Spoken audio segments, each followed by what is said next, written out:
Hi friends, எல்லாரும் எப்படி இருக்கீங்க? நல்லா இருக்கீங்களா? இன்றைக்கி என்ன விலாக்னா, புதன்கிழமை காலையில் 6 மணிலேருந்து தம்பி ஸ்கூல் போகிற வரைக்கும் என்னோடய வேலைகள் எப்படி இருக்குதுன்னு தாங்க நம்ம பார்க்க போகிறோம். காலையில் எழுந்திரிச்சோன்னே கோலம் போடுறதுக்கு வெளியில் வந்துட்டேங்க. வரும்போது தான் இந்த செம்பருத்தி பூவை நான் பார்த்தேன். அவ்வளோ ஒரு அழகாக இருந்தது ஃப்ரெண்ட்ஸ். இதனோட கலர் பார்த்திங்கன்னா ரொம்ப டார்க் ரெட்டாக இருந்ததுங்க. அந்த இடத்துலையே ஒரு பாசிட்டிவ் எனர்ஜி கிடைக்கிற மாதிரி இருந்துச்சு. அங்கேயே ஒரு 5 நிமிஷம் வெயிட் பண்ணிவிட்டு அதுக்கப்புறமா வாசல் தெளித்து எனக்கு தெரிஞ்ச அந்த முக்கோண கோலத்தையுமே போட்டுட்டேன் ஃப்ரெண்ட்ஸ். இந்த கோலம் எப்படி இருக்குதுன்னு சொல்லுங்கள். அதுக்கப்புறம் சமையல் செய்கிறதுக்குமே வந்துட்டேங்க. நான் என்ன சமையல் செய்ய போகிறேன்னா, இன்றைக்கி சாப்பாடு, வெண்டைக்காய் பொரியல், ரசம் தாங்க நான் வைக்க போகிறேன். அதுக்கு ஃபஸ்ட்டு அரிசி ஊற வச்சுட்டு ரசத்துக்கு தக்காளியும் புளியும் சேர்த்து அது கூடவே கொஞ்சம் உப்பு, தண்ணி ரெண்டையுமே சேர்த்து நம்ம நல்லா சூடு பண்ணிக்கிட்டோன்னா நமக்கு தக்காளி கரைக்கிறதுக்கு ரொம்பவுமே ஈஸியாக இருக்குங்க. அதனால் நான் அந்த அடுப்பையுமே பற்ற வச்சு விட்டுட்டேன். அடுத்து பார்த்திங்கன்னா வெண்டைக்காய் நல்லா வாஷ் பண்ணிவிட்டு அதை ஒரு வேஸ்ட்டு துணியில் நல்லா போட்டு துடைச்சிட்டோம் அப்படின்னா நமக்கு அந்த வளவளப்பு கட் பண்ணும்போது அந்த வளவளப்பு ரொம்ப அதிகமாக இருக்காதுங்க. இருக்கும், பட் துணியில் துடைச்சிட்டோம் அப்படிங்கிறப்ப கொஞ்சம் கம்மியாக இருக்குங்க. அதையுமே பொடி பொடியாக கட் பண்ணி எடுத்து வச்சுக்கிட்டேன். அடுத்து ரசத்துக்குமே தாளிக்கிறதுக்கு சீரகம், மிளகு, பூண்டு எல்லாத்தையுமே இடித்து எடுத்து வச்சுக்கிட்டேன். அதுக்கப்புறம் கொஞ்சமாக வரமிளகாய், கருவேப்பிலை தலையெல்லாம் எடுத்துகிட்டு ரசத்தையுமே தாளித்து விட்டுட்டேன் ஃப்ரெண்ட்ஸ். ஃபைனலாக பெருங்காயத்தூள், கொஞ்சமாக மல்லித்தூள் எல்லாம் போட்டு ரெடி பண்ணால் கம ரசம் ரெடி ஆகிடுச்சு. நீங்கள் ஒரு சிலர் வேறு மாதிரி மெத்தேடு கூட யூஸ் பண்ணுவீங்க. அப்படி ஏதாவது தெரிஞ்சாலுமே நீங்கள் எனக்கு சொல்லுங்கள். நான் அடுத்த முறை அது மாதிரி ட்ரை பண்ணி பார்க்குறேன்.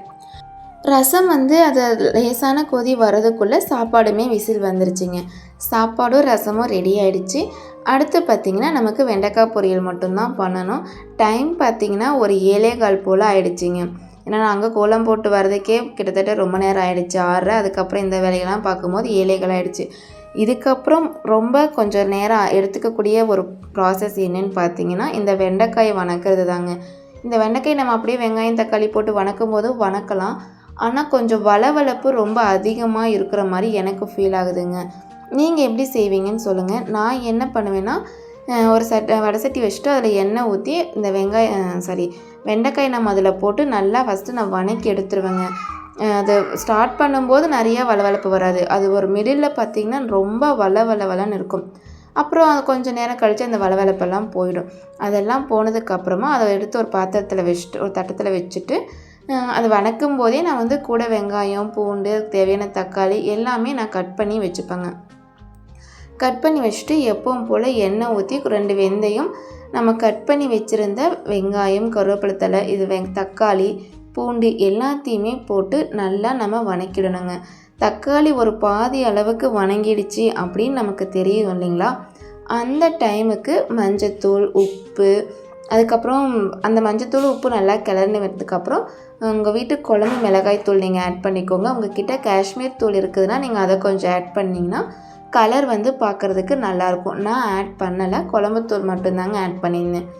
ஆட் பண்ணி நல்லா வணக்கினதுக்கப்புறம் அதோட பச்சை வாசனை சொல்வோம் இல்லையா, மிளகாத்தூள் வாசனை அடிக்கும் இல்லைங்களா, அந்த மாதிரி அந்த வாசனை போகிறதுக்கு ஒரு 3 நிமிஷம் நல்லா வணக்கிட்டு நம்ம வணக்கி எடுத்து வச்சுருக்கோம் இல்லைங்களா வெண்டைக்காய், அதையுமே அது கூட போட்டு நல்லா கிளறிட்டோம்னா நமக்கு வெண்டைக்காய் சூப்பராக ரெடி ஆகிடும்.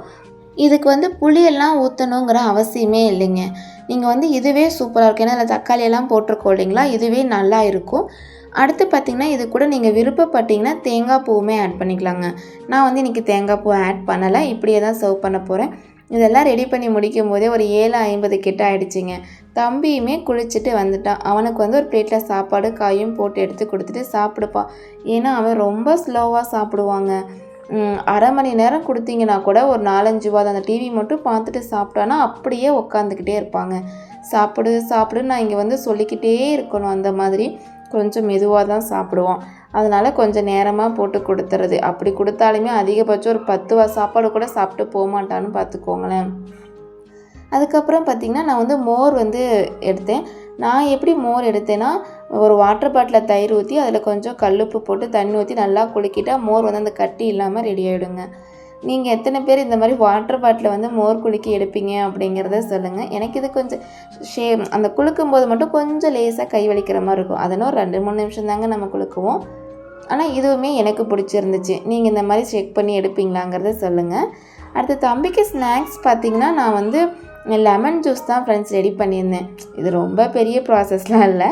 ஒரு அரை லெமன் தான் இருந்ததுங்க. அதை புழிஞ்சு விட்டு 2 ஸ்பூன் சர்க்கரை, 2 டம்ளர் தண்ணி ஊற்றிட்டேன். சின்ன டம்ளர் தான் ஃப்ரெண்ட்ஸ் தண்ணி ஊற்றிட்டு அதை ஏன்னா சர்க்கரை கரையணும் இல்லைங்களா, அதனால் வந்துட்டு ஸ்பூன் போட்டு கிளறி ஒரு 2 நிமிஷம் அப்படியே வச்சுட்டுங்க அந்த சர்க்கரை கரையிற வரைக்கும். அதுக்கப்புறம் இவனுக்கு பேக் பண்ணணும் இல்லைங்களா, லஞ்ச் பேக்கு. சாப்பாடும் நம்ம ரெடி பண்ணி வச்சுருந்த அந்த வெண்டைக்காய் பொரியலையும் போட்டு ஸ்பூனை நல்லா கிளறி அதில் எடுத்து போட்டு ஜூஸும் ஊற்றி எல்லாம் லஞ்ச் பேக்கு ஸ்கூல் பேக் எல்லாம் ரெடி பண்ணி கொண்டு போய் வெளியில் வச்சுட்டேங்க. இவங்கெல்லாம் ஸ்கூலுக்கு போனதுக்கப்புறம் தான் நம்ம சமைச்சி வச்சுருக்க இந்த அடுப்பு திட்டெல்லாம் பார்த்திங்கன்னா ரொம்ப இதாக இருக்கும்.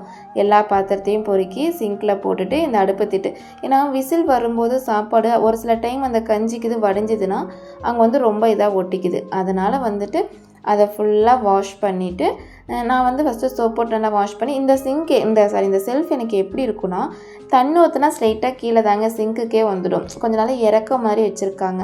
அது வந்து கொஞ்சம் நல்லா இருக்குது, எனக்கு கொஞ்சம் ஈஸியாக இருக்கிற மாதிரி ஃபீல் ஆகுது. தண்ணி ஊற்றி நல்லா வாஷ் பண்ணிவிட்டு ஒரு துணி வச்சு ஒரு டைம் சும்மா அந்த ஈரத்தை மட்டும் தொடச்சி எடுத்துட்டேன்னா வேலை முடிஞ்சிச்சு. அதெல்லாம் முடிச்சுட்டு அதுக்கப்புறம் பாத்திரமெல்லாம் விளக்கிட்டு நான் வந்து சாப்பிட்டுட்டு அந்த இன்னையோட காலையில் ரொட்டீன் வந்து முடிஞ்சிருச்சிங்க.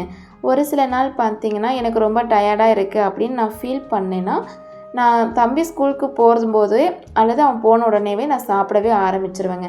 ஒரு சில நாள்லாம் அவன் சாப்பிடும் போதுமே நானுமே சாப்பிட ஆரம்பிச்சிடுவேன். இன்றைக்கி காலையில் என்னுடைய நாள் இப்படி தாங்க போச்சு. உங்களுக்கு எப்படி போச்சுங்கிறதையுமே கீழே கமெண்ட் பண்ணுங்கள். என்னோடய வீடியோ வந்து எப்படி இருக்குது அப்படிங்கிறதையுமே சொல்லுங்கள். இவ்வளோ நேரம் வெயிட் பண்ணி பார்த்ததுக்கு ரொம்ப நன்றி. தேங்க்யூ. நாளைக்கு பார்க்கலாம்.